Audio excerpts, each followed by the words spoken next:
help us choose which books to read next on Send Me to Sleep. You can vote using the link in the episode notes. Thanks, everyone. Have you ever thought about making your own podcast? Spotify has a platform that makes the process really easy, all in one place, and completely free. It's called Spotify for Podcasters. It lets you record and edit podcasts right from your phone or computer. Then you can distribute your podcast to Spotify and everywhere else podcasts are heard.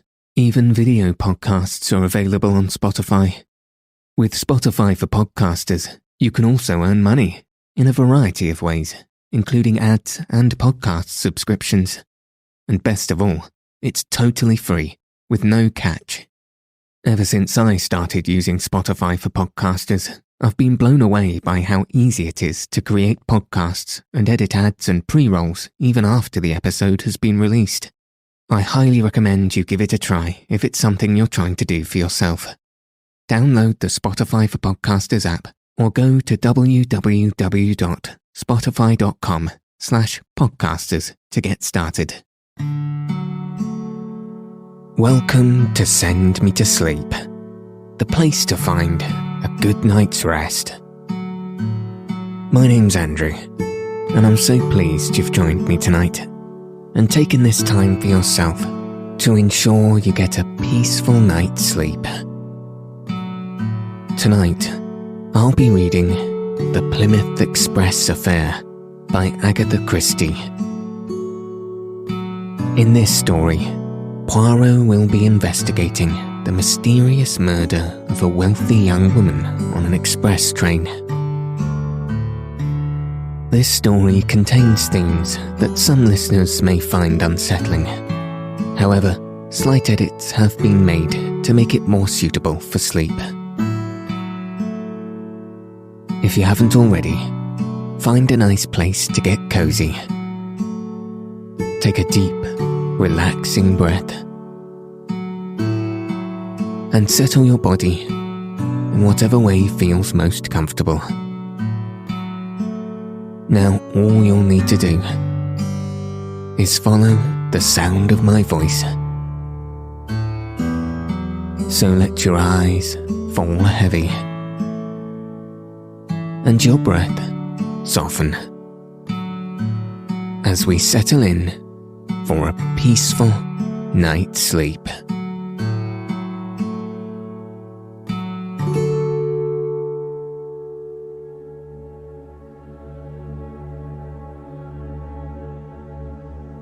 The Plymouth Express Affair.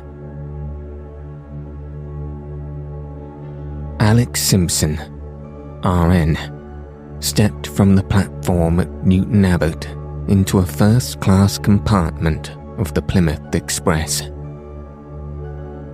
A porter followed him with a heavy suitcase. He was about to swing it up to the rack, but the young sailor stopped him.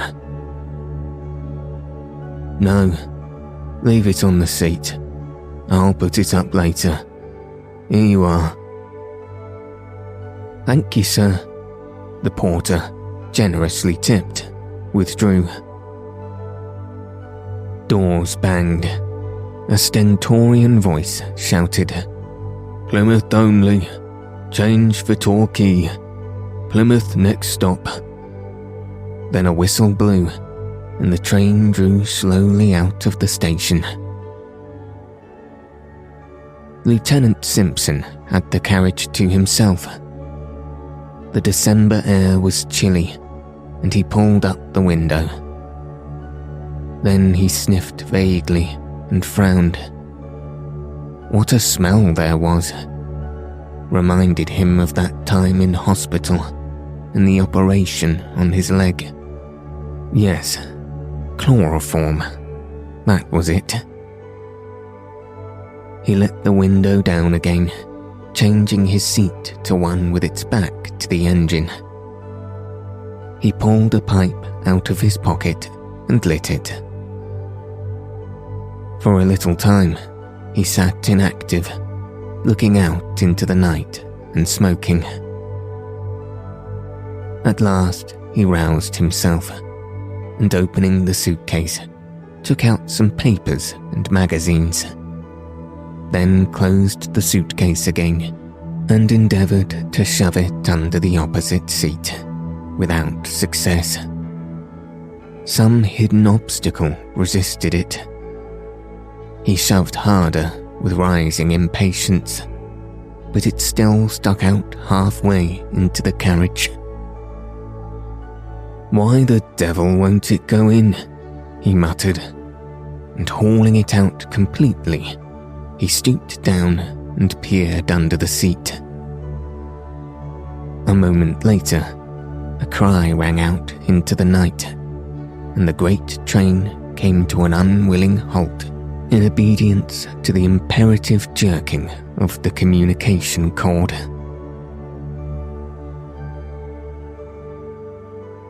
"Mon ami," said Poirot, "you have, I know, been deeply interested in this mystery of the Plymouth Express. Read this." I picked up the note he flicked across the table to me. It was brief and to the point.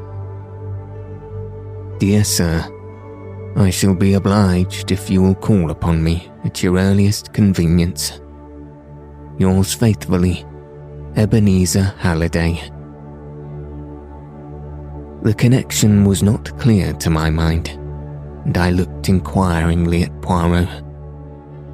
For answer, he took up the newspaper and read aloud. "A sensational discovery was made last night. A young naval officer returning to Plymouth found under the seat of his compartment the body of a woman. The officer at once pulled the communication cord, and the train was brought to a standstill. The woman, who was about 30 years of age and richly dressed, has not yet been identified." And later, we have this. "The woman found dead in the Plymouth Express has been identified as the Honourable Mrs. Rupert Carrington. You see now, my friend, or if you do not, I will add this. Mrs. Rupert Carrington was, before her marriage, Flossie Halliday, daughter of Old Man Halliday, the Steel King of America. And he is sent for you. Splendid. I did him a little service in the past, an affair of bearer bonds, and once, when I was in Paris for a royal visit, I had Mademoiselle Flossie pointed out to me. La jolie petite pensionnaire. She had the jolly dot too. It caused trouble. She nearly made a bad affair." "How was that?" "A certain Count de la Rochefort, un bien mauvais sujet, a bad act, as you would say, who knew how to appeal to a romantic young girl. Luckily, her father got wind of it in time. He took her back to America in haste. I heard of her marriage some years later, but I know nothing of her husband." I said. "The Honourable Rupert Carrington is no beauty, by all accounts. He'd pretty well run through his own money on the turf, and I should imagine Old Man Halliday's dollars came along in the nick of time. I should say that for a good-looking, well-mannered, utterly unscrupulous young scoundrel, it would be hard to find his match.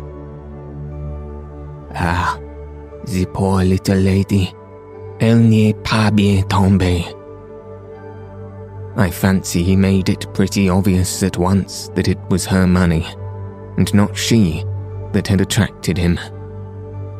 I believe they drifted apart almost at once. I've heard rumours lately that there was to be a definite legal separation. Old Man Halliday is no fool. He would tie up her money pretty tight. I dare say. Anyway, I know as a fact that the Honourable Rupert is said to be extremely hard up. Aha, I wonder. You wonder what? My good friend, do not jump down my throat like that. You are interested, I see. Supposing you accompany me to see Mr. Halliday. There is a taxi standing at the corner. A very few minutes sufficed to whirl us to the superb house in Park Lane, rented by the American magnate.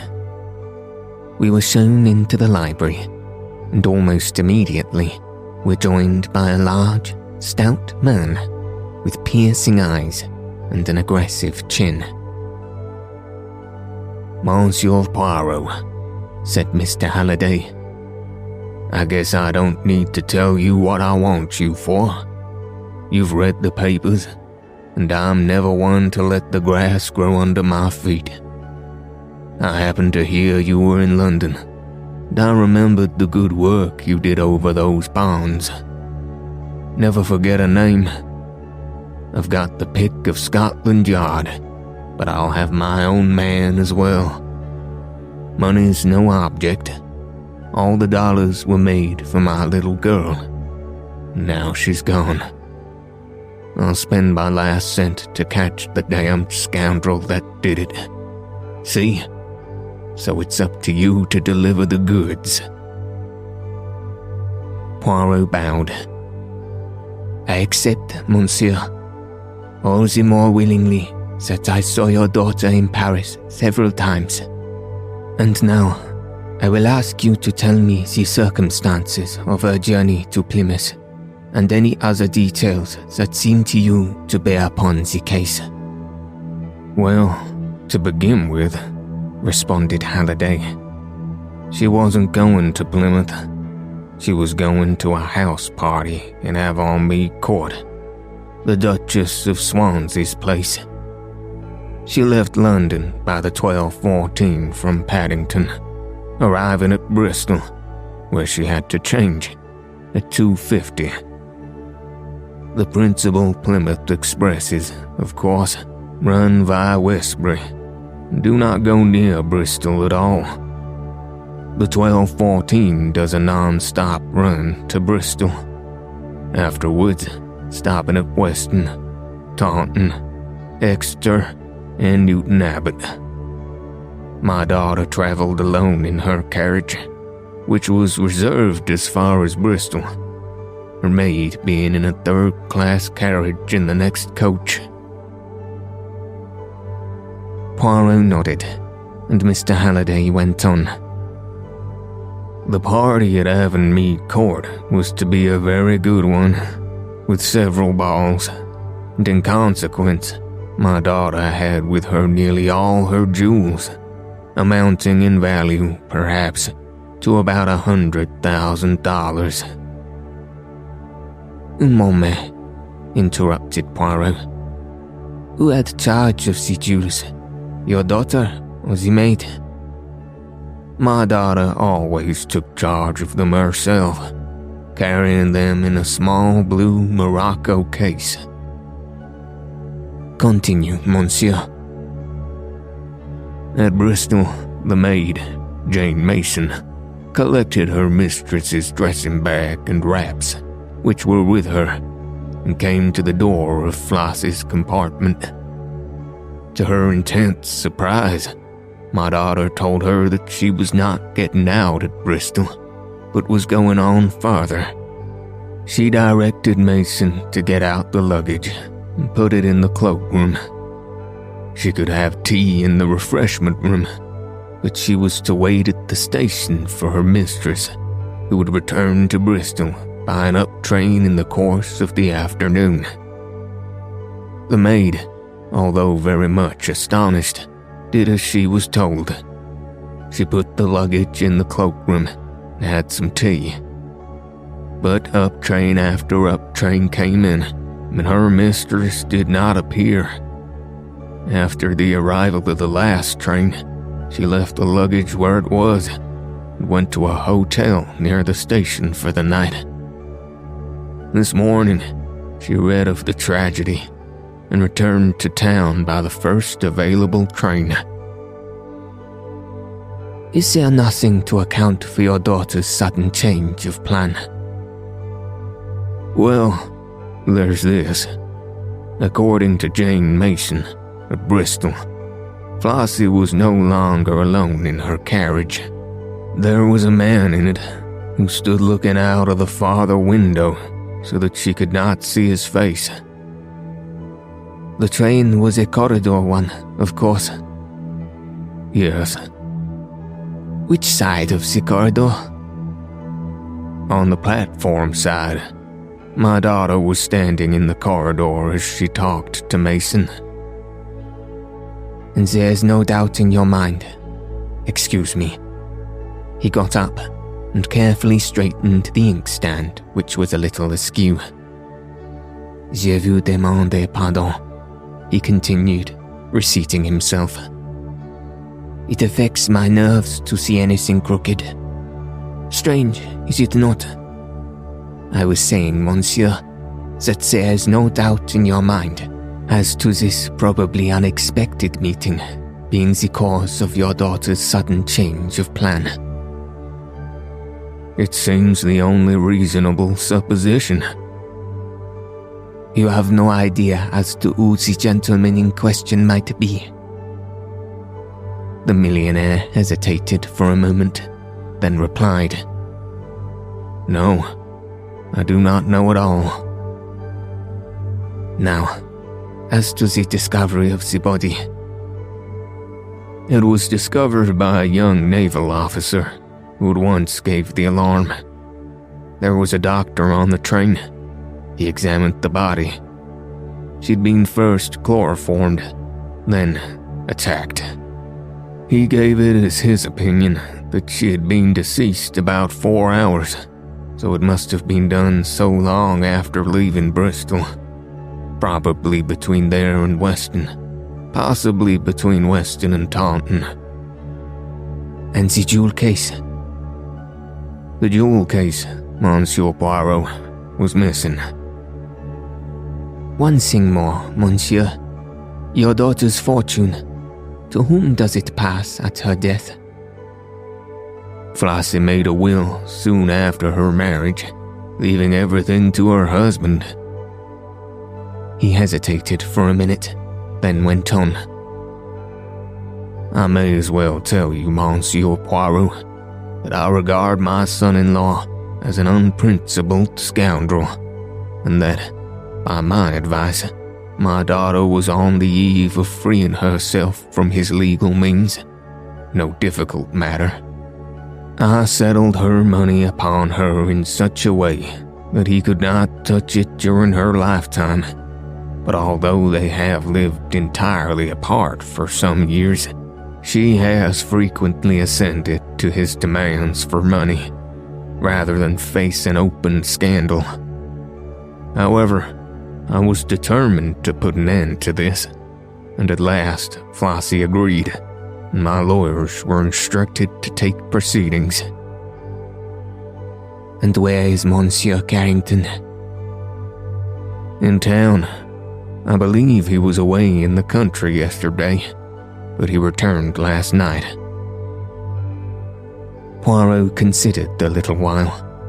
Then he said, I think that is all, monsieur. You would like to see the maid, Jane Mason? If you please. Halliday rang the bell and gave a short order to the footman. A few minutes later, Jane Mason entered the room, a respectable, hard-featured woman, as emotionless in the face of the tragedy as only a good servant can be. You will permit me to put a few questions. Your mistress, she was quite as usual before starting yesterday morning. Not excited or flurried. No, sir. But at Bristol, she was quite different? Yes, sir. Regular upset. So nervous. She didn't seem to know what she was saying. What did she say exactly? Well, sir, as near as I can remember, she said, Mason, I've got to alter my plans. Something's happened. I mean, I'm not getting out here after all. I must go on. Get out the luggage and put it in the cloakroom. Then have some tea and wait for me in the station. Wait for you here, ma'am? I asked. Yes. Don't leave the station. I shall return by a later train. I don't know when. It mayn't be until quite late. Very well, ma'am, I said. It wasn't my place to ask questions, but I thought it very strange. It was unlike your mistress, eh? Very unlike her, sir. What did you think? Well, sir, I thought it was to do with the gentleman in the carriage. She didn't speak to him, but she turned round once or twice, as though to ask him if she was doing right. But you didn't see the gentleman's face? No, sir. He stood with his back to me all the time. Can you describe him at all? He had on a light fawn overcoat and a travelling cap. He was tall and slender, and the back of his head was dark. You did not know him? Oh, no, I don't think so, sir. It was not your master, Mr. Carrington, by any chance? Mason looked rather startled. Oh, I don't think so, sir. But you are not sure? It was about the master's build, sir, but I never thought of it being him. We so seldom saw him, I couldn't say it wasn't him. Poirot picked up a pin from the carpet and frowned at it severely. Then he continued. Would it be possible for the man to have entered the train at Bristol before you reached the carriage? Mason considered. Yes, sir, I think it would. My compartment was very crowded, and it was some minutes before I could get out. And then there was a very large crowd on the platform, and that delayed me too. But he'd only have a minute or two to speak to the mistress that way. I took it for granted that he'd come along the corridor. That is more probable, certainly. He paused, still frowning. You know how the mistress was dressed, sir? The papers give a few details, but I would like you to confirm them. She was wearing a white fox fur toque, sir, with a white spotted veil and a blue frieze coat and skirt, the shade of blue they call electric. Rather striking. Yes, remarked Halliday. Inspector Japp is in hopes that may help us to fix the spot where the crime took place. Anyone who saw her will remember her. Précisément. Thank you, mademoiselle. The maid left the room. Well, Poirot got up briskly.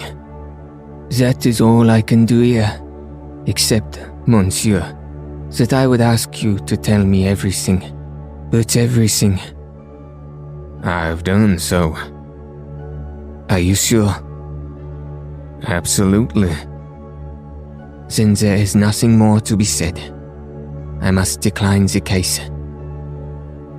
Why? Because you have not been frank with me. I assure you. No, you are keeping something back. There was a moment's pause, and then Halliday drew a paper from his pocket and handed it to my friend. I guess that's what you're after, Monsieur Poirot. Though how you know about it, fairly gets my goat." Poirot smiled and unfolded the paper. It was a letter written in thin, sloping handwriting. Poirot read it aloud. "Chère Madame, it is with infinite pleasure that I look forward to the felicity of meeting you again. After your so amiable reply to my letter, I can hardly restrain to my impatience. I have never forgot those days in Paris. It is most cruel that you should be leaving London tomorrow. However, before very long, and perhaps sooner than you think, I shall have the joy of beholding once more the lady whose image has ever reigned supreme in my heart. Believe, chère Madame, all the assurances of my most devoted and unaltered sentiments. Hardman de la Rochefort." Poirot handed the letter back to Halliday with a bow. "I fancy, monsieur, that you did not know that your daughter intended renewing her acquaintance with the Count de la Rochefort." "It came as a thunderbolt to me. I found this letter in my daughter's handbag. As you probably know, Monsieur Poirot, this so-called Count is an adventurer of the worst type." Poirot nodded. "But what I want to know is how you knew of the existence of this letter." My friend smiled. "Monsieur, I did not, but to track footmarks and recognize cigarette ash is not sufficient for a detective. He must also be a good psychologist. I knew that you disliked and mistrusted your son-in-law. He benefits by your daughter's death. The maid's description of the mysterious man bears a sufficient resemblance to him. Yet you are not keen on his track. Why? Surely because your suspicions lie in other directions. Therefore, you are keeping something back." "You're right, Monsieur Poirot. I was sure of Rupert's guilt until I found this letter. It unsettles me horribly." "Yes, the Count says, before very long, and perhaps sooner than you think. Obviously, he would not want to wait until you should get wind of his reappearance. Was it he who travelled down from London by the 12:14 and came along the corridor to your daughter's compartment? The Count de la Rochefort is also, if I remember rightly, tall and dark." The millionaire nodded. "Well, monsieur, I will wish you good day. Scotland Yard has, I presume, a list of the jewels?" "Yes. I believe Inspector Japp is here now if you'd like to see him."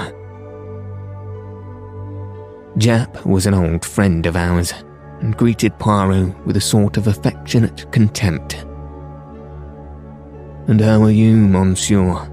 No bad feelings between us, though we have got our different ways of looking at things. How are the little grey cells, eh? Going strong?"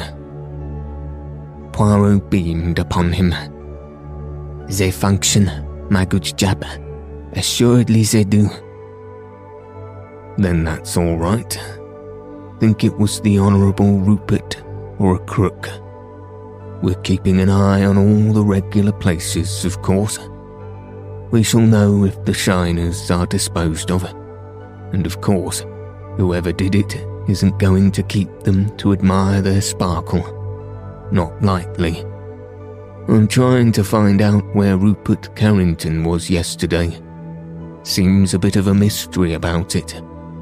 I've got a man watching him." "A great precaution, but perhaps a day late," suggested Poirot gently. "You always will have your joke, Monsieur Poirot. Well, I'm off to Paddington. Bristol, Weston, Taunton. That's my beat. So long. You will come round and see me this evening and tell me the result? Sure thing, if I'm back. That good inspector believes in matter in motion, murmured Poirot as our friend departed. He travels, he measures footprints, he collects mud and cigarette ash. He is extremely busy. He is zealous beyond words. And if I mentioned psychology to him, do you know what he would do, my friend? He would smile. He would say to himself, "Poor old Poirot. He ages, he grows senile. Jap is the younger generation knocking on the door. And ma foi, they are so busy knocking that they do not notice that the door is open." And what are you going to do? As we have carte blanche, I shall expend 3p in ringing up the Ritz, where you may have noticed our Count is staying. After that, as my feet are a little damp, and I have sneezed twice, I shall return to my rooms and make myself a tisano after the spirit lamp. I did not see Poirot again until the following morning. I found him placidly finishing his breakfast. "Well," I inquired eagerly, "what has happened?" "Nothing." "But Jap? I have not seen him." "The Count? He left the Ritz the day before yesterday." "The day of the murder?" "Yes." "Then that settles it. Rupert Carrington is cleared." "Because the Count de la Rochefort has left the Ritz? You go too fast, my friend." "Anyway, he must be followed, arrested. But what could his motive be?" $100,000 worth of jewelry is a very good motive for anyone. No, the question to my mind is, why kill her? Why not simply steal the jewels? She would not prosecute. "Why not?" "Because, mon ami, she once loved this man. Therefore, she would suffer a loss in silence. And the Count, who is an extremely good psychologist where women are concerned, hence his successes, would know that perfectly well. On the other hand, if Rupert Carrington killed her, why take the jewels, which would incriminate him fatally?" "As a blind?" "Perhaps you are right, my friend. Ah, here is Jap. I recognize his knock." The inspector was beaming good-humouredly. "Morning, Poirot. I only just got back. I've done some good work. And you?" "Me? I have arranged my ideas," replied Poirot placidly. Jap laughed heartily. "Old chap's getting on in years," he observed beneath his breath to me. "That won't do for us young folk," he said aloud. "Quel dommage?" Poirot inquired. "Well, do you want to hear what I've done?" "You permit me to guess? You have found the knife with which the crime was committed by the side of the line between Weston and Taunton, and you have interviewed the paper boy who spoke to Mrs. Carrington at Weston." Jap's jaw fell. "How on earth did you know? Don't tell me it was those almighty little grey cells of yours." "I am glad you admit for once that they are almighty. Tell me, did she give the paper boy a shilling for himself?" "No, it was half a crown." Jap recovered his temper and grinned. Pretty extravagant, these rich Americans. And in consequence, the boy did not forget her. Not he. Half-crowns don't come his way every day. She hailed him and bought 2 magazines. One had a picture of the girl in blue on the cover. "That'll match me," she said. Oh, he remembered her perfectly. Well, that was enough for me. By the doctor's evidence, the crime must have been committed before Taunton. I guess they'd thrown the knife away at once, and I walked down the line looking for it, and sure enough, there it was. I made inquiries at Taunton about our man, but of course, it's a big station, and it wasn't likely that they'd notice him. He probably got back to London by a later train. Poirot nodded. Very likely. But I found another bit of news when I got back. They're passing the jewels all right. That large emerald was pawned last night by one of the regular lot. Who do you think it was? I don't know, except that he was a short man. Jap stared. Well, you're right there. He's short enough. It was Red Narky. Who on earth is Red Narky? I asked. A particularly sharp jewel thief, sir, and not one to stick at murder. Usually works with a woman, Gracie Kidd, but she doesn't seem to be in this time, unless she's got off to Holland with the rest of the swag. You have arrested Narky? Sure thing, but mind you, it's the other man we want. The man who went down with Mrs. Carrington to the train. He was the man who planned the job, right enough. But Narky won't squeal on a pal. I noticed that Poirot's eyes had become very green. I think, he said gently, that I can find Narky's pal for you, all right. One of your little ideas, eh? Jap eyed Poirot sharply. Wonderful how you manage to deliver the goods sometimes, at your age and all. Devil's own luck, of course. Perhaps, murmured my friend. Hastings, my hat, and the brush. So, my galoshes if it still rains. We must not undo the good work of that Tisano. Au revoir, Jap.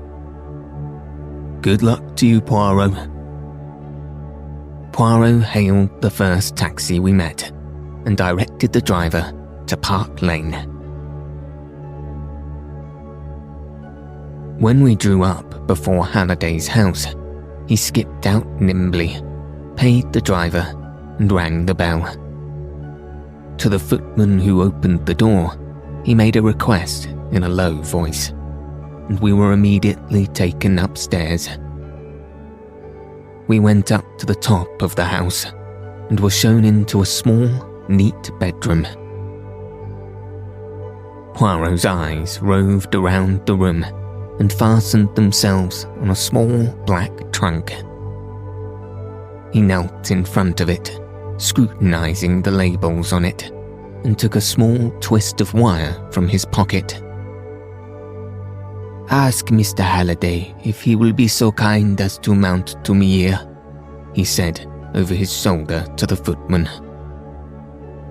It is suggested that the reader pause in his perusal of the story at this point, make his own solution of the mystery, and then see how close he comes to that of the author. The man departed, and Poirot gently coaxed the lock of the trunk with a practiced hand. In a few minutes, the lock gave, and he raised the lid of the trunk. Swiftly, he began rummaging among the clothes it contained, flinging them out on the floor. There was a heavy step on the stairs, and Halliday entered the room. "What in hell are you doing here?" he demanded, staring. "I was looking, monsieur, for this." Poirot withdrew from the trunk a coat and skirt of bright blue frieze and a small toque of white fox fur. "What are you doing with my trunk?" I turned to see that the maid, Jane Mason, had just entered the room. "If you will just shut the door, Hastings.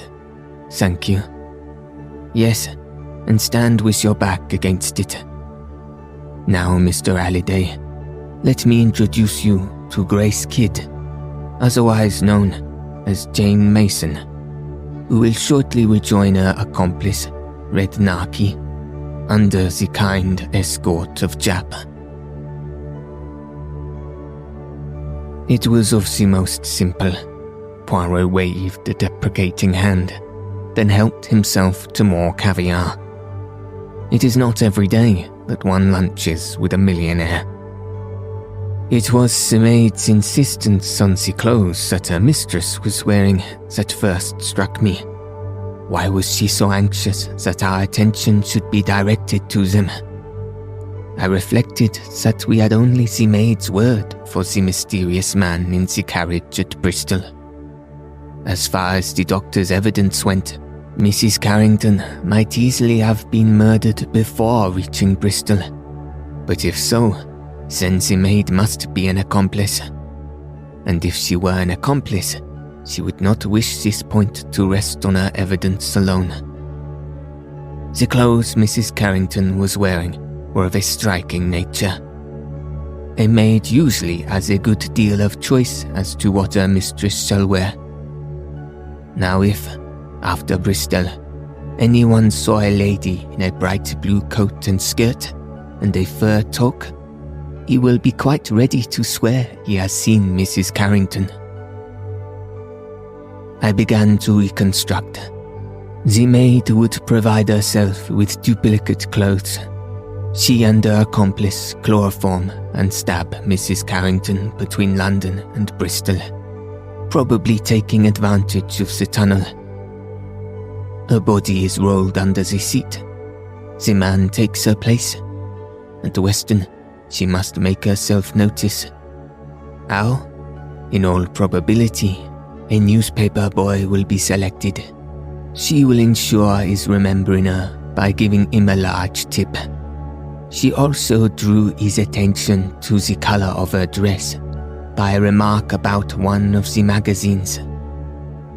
After leaving Weston, she throws the knife out of the window to mark the place where the crime presumably occurred, and changes her clothes or buttons a long mackintosh over them. At Taunton, she leaves the train and returns to Bristol as soon as possible, where her accomplice has duly left the luggage in the cloakroom. He hands over the ticket and himself returns to London. She waits on the platform, carrying out her role, goes to her hotel for the night, and returns to town in the morning, exactly as she said. When Jap returned from his expedition, he confirmed all my deductions. He also told me that a well-known crook was passing the jewels. I knew that whoever it was would be the exact opposite of the man Jane Mason described. When I heard that it was Red Narky, who always worked with Gracie Kidd, well, I knew just where to find her. And the Count? The more I thought of it, the more I was convinced that he had nothing to do with it. That gentleman is much too careful of his own skin to risk murder. It would be out of keeping with his character. Well, Monsieur Poirot, said Halliday, I owe you a big debt, and the check I write after lunch won't go near to settling it. Poirot smiled modestly and murmured to me, "The good Jap, he shall get the official credit. All right. But so he has got his Gracie kid. I think that I, as the Americans say, have got his goat.